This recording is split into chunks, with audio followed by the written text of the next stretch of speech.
The intake gasket creates a seal between the carburetor and the isolator. This gasket usually only needs to be replaced when it is removed as part of another engine repair. If the gasket is torn when it is removed, it must be replaced. A leak in the intake gasket will allow extra air into the cylinder. This will cause the engine to run lean, which will lead to scarring on the piston and cylinder, and eventually a seized engine. Replacing the intake gasket is a repair that you can do yourself, and I'm going to show you how. Hi, I'm Mark Socha.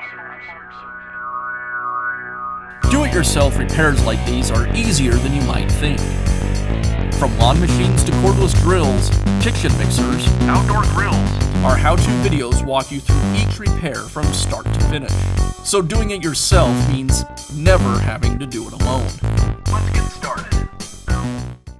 I'll begin by removing the intake tube from the air filter box and the carburetor inlet.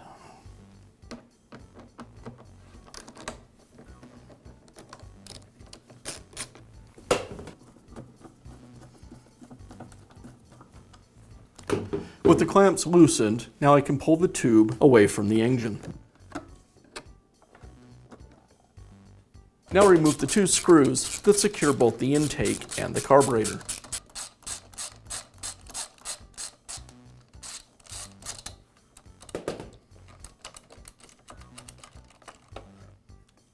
With the carburetor removed, I can go ahead and remove the old intake gasket.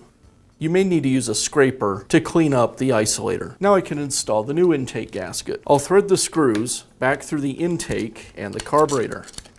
Then I'll place the intake gasket over the screws, align this assembly with the isolator, and install it.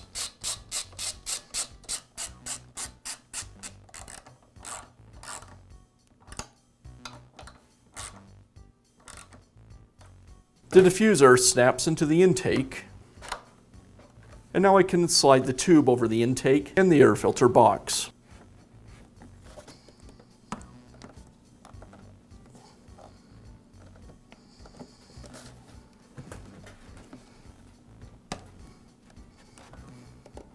And I'll secure the tube with the clamps.